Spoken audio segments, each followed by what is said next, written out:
Amazon পৃথিবীর বুকে সবুজ প্রাণ, হাজার হাজার প্রজাতির অবকাশ, নদী, পাহাড় সব এক অপূর্ব সমন্বয়। 2003 সালের জুলাই একটি ছোট গ্রাম রিও নোভো। গ্রামের মানুষ সচেতন, আমাদের বনই আমাদের জীবন, কিন্তু সেই জীবন হুমকির মুখে। দূর থেকে আসা বড় কোম্পানির যানবাহন শান্ত নদীর পাশে লুকিয়ে ঢোকার চেষ্টা। গ্রামের মানুষ লক্ষ্য করল বনভূমির ভিতর হঠাৎ গর্ত খোঁড়া হচ্ছে, মাটি, পাথর এবং খনিজ চুরি হচ্ছে। পরিবেশ রক্ষা সংস্থার অনুমোদন ছাড়া কাজ চলছে। তারা জানতো না কে করেছে, কিন্তু ক্ষতির চিহ্ন স্পষ্ট। কিছু বনকর্মী গোপনে ছবি তুলল। তাদের ধারণা এটি স্থানীয় নয়, বিদেশি কোম্পানি অবৈধ খনিজ উত্তোলন করছে। কয়েক মাস ধরে গ্রামবাসী পর্যবেক্ষণ করল।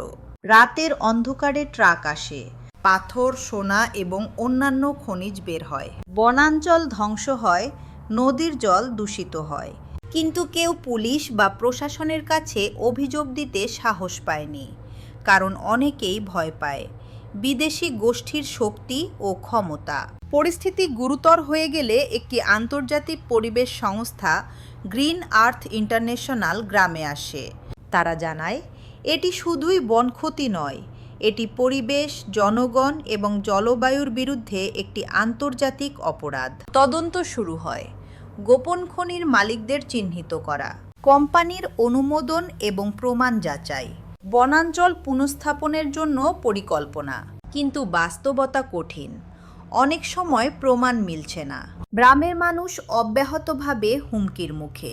প্রকৃতি ও সমাজের অবহেলা দীর্ঘমেয়াদী ক্ষতি সৃষ্টি করে। লোভ এবং স্বার্থপরতার কারণে মানুষ নিজের জীবনকেই বিপন্ন করে। আন্তর্জাতিক সহযোগিতা না থাকলে বড় অপরাধগুলি অদৃশ্য থেকে যায়। আমাজনের এই ঘটনা আমাদের মনে করিয়ে দেয়, মানুষের ক্রিয়াকলাপ যদি সঠিকভাবে নিয়ন্ত্রিত না হয়, তাহলে পৃথিবীর সবচেয়ে প্রাণবন্ত অংশ ধ্বংসের মুখে পড়ে। আপনি শুনছিলেন ডার্ককাস্ট, আমি রমা। আজকের গল্প দেখিয়েছে অদৃশ্য অপরাধ সবসময় হত্যার নয়। কখনো কখনো ক্ষয়, দূষণ এবং লোভও মানুষ ও পরিবেশের জীবনের উপর মারাত্মক প্রভাব ফেলে। পরবর্তী পর্বে আবার ফিরে আসব নতুন দেশ, নতুন রহস্য, নতুন অন্ধকার নিয়ে।